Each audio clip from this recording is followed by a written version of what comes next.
Guys, it's Jim Bounds at Motorhome Rehab Ranch. We're back here at the barn right now, and hey, this is my my contribution to Halloween. This is Lovey Dovey, and down here is his brother Buddy Duddy. So I got two identical black cats. I'm going to throw into the mix for Halloween. Okay, pretty good. Well, we're out here playing with the bicycles. We got one there motorized, and we got this baby here we're doing. And so come on with me. Come on into the barn here and get the lighting right so you can see what I'm doing. Here we go. All right, guys. So for you guys that are coming for our weekly kind of get together, hey,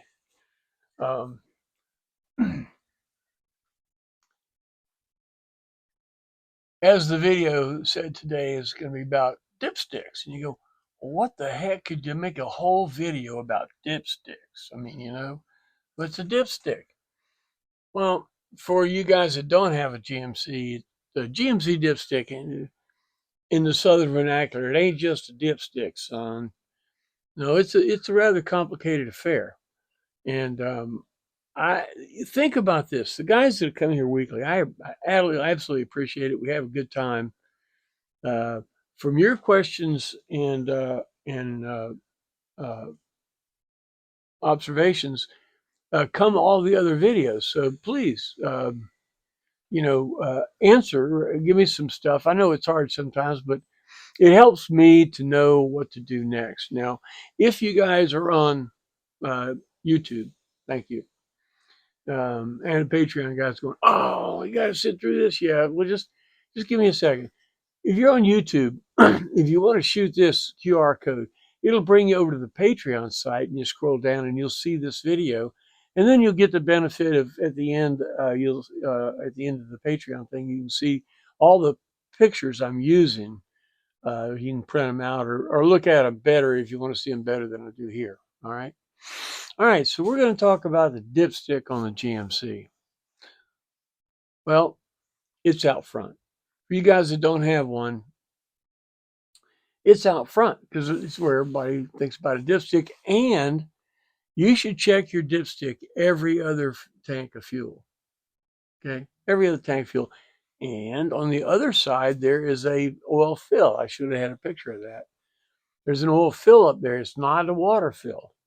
It's an oil fill. All right. So that's where you can put oil in, because this old American big block belch fire motor, it does use some oil. You'll use a quart of oil, half a quart of oil, or 800,000 miles. Every 800,000 miles. It's been a long day. Every 1,000 miles, you'll probably want to add a quart, half a quart, something like that. And to be honest with you, what I do, there's a wives' tale. Let me knock it out here right now.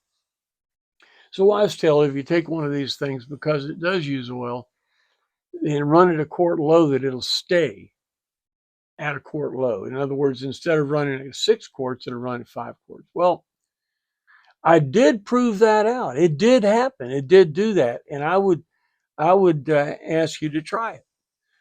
When you fill your oil, you put in 5 quarts. You fill it up. I mean, you put in 5 quarts, fire the coach up, let the oil get all through the motor, turn it off, then check your oil. Should be a quart low, right? Put another quart. That makes it up full 6 quarts. Run it. Watch your oil consumption. When it gets to a quart low, watch it. Don't add a quart. Watch it and see what happens. Prove it or disprove it. All right. So what do? You grab that dipstick, you pull it out, and you go, well, it can be a normal dipstick.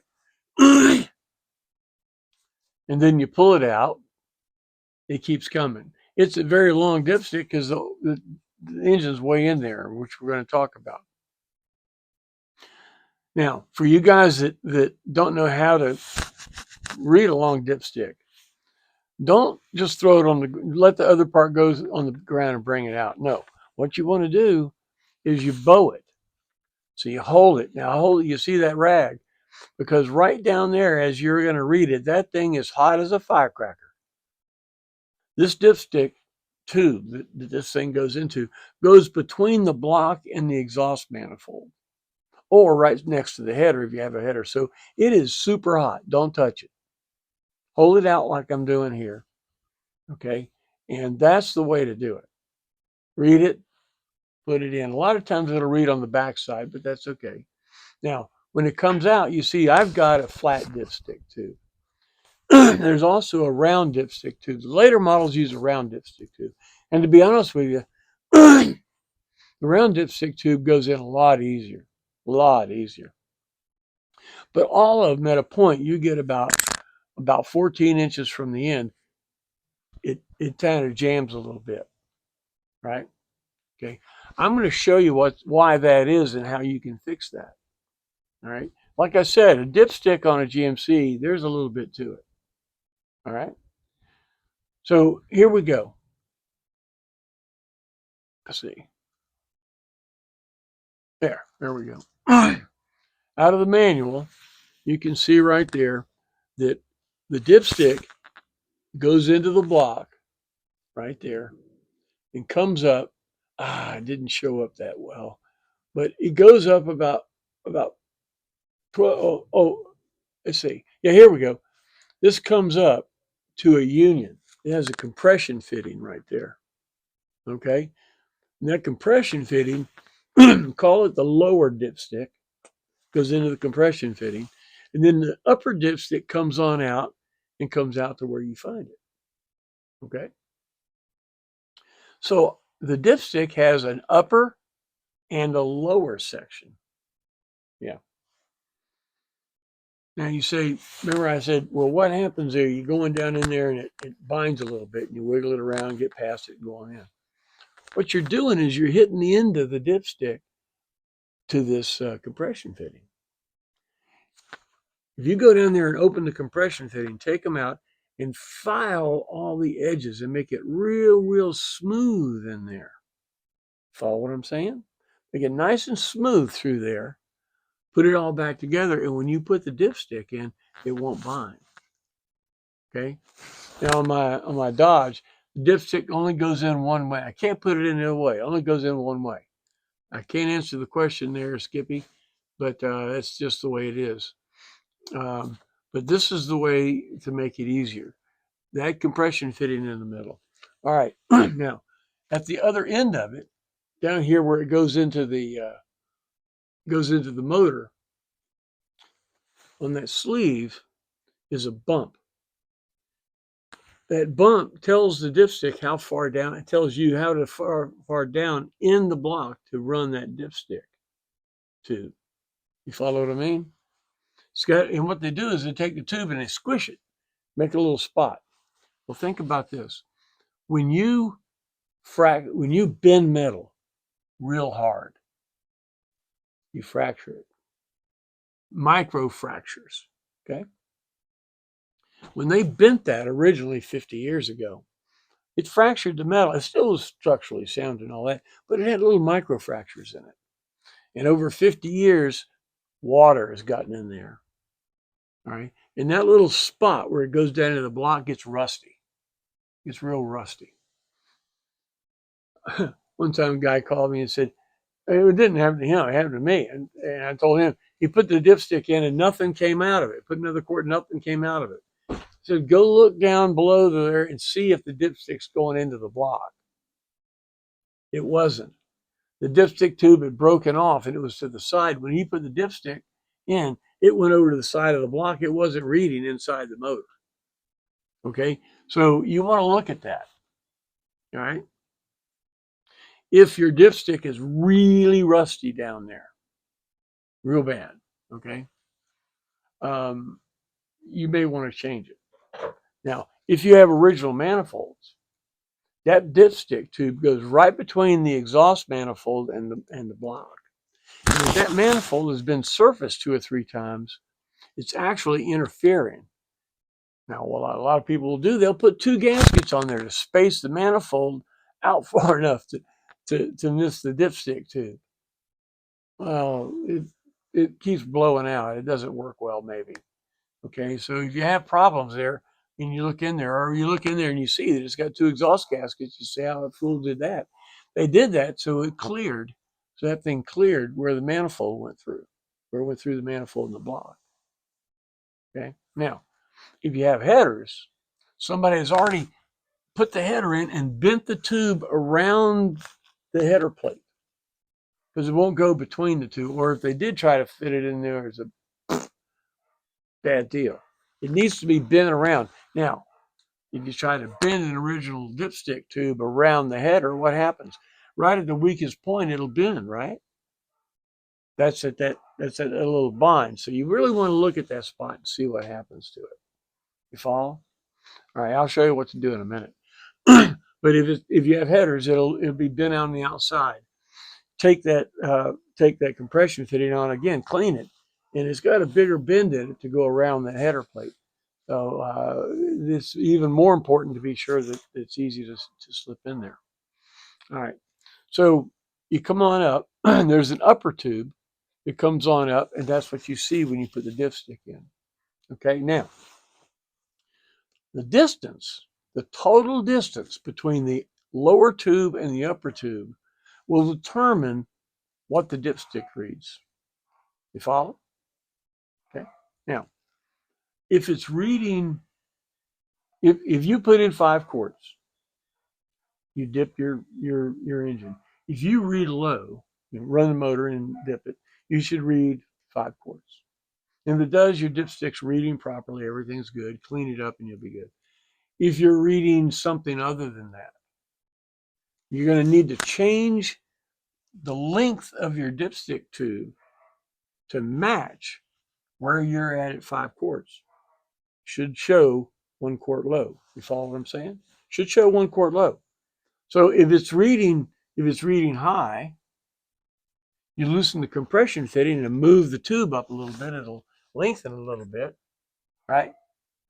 You say, well, why would somebody do that? It should be all the same. Dude, this thing's had 50 years of Bubbas and Scooters playing with it.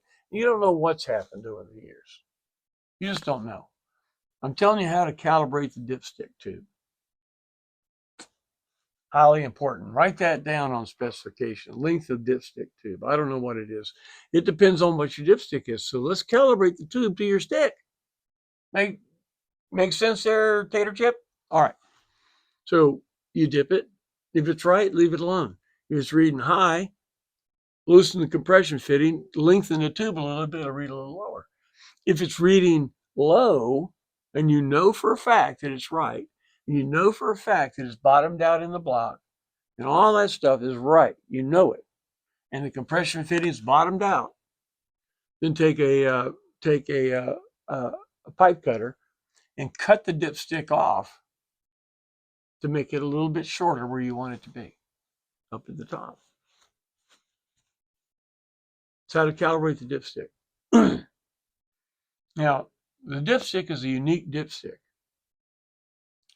To my knowledge, it's only available at the GMC specialty shops, which Apply GMC in California and Jeff Serum GMC in Florida down here.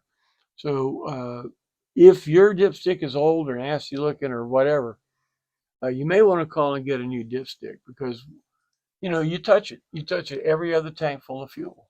Makes sense? Now you say, all right, my lower dipstick is looking pretty grody.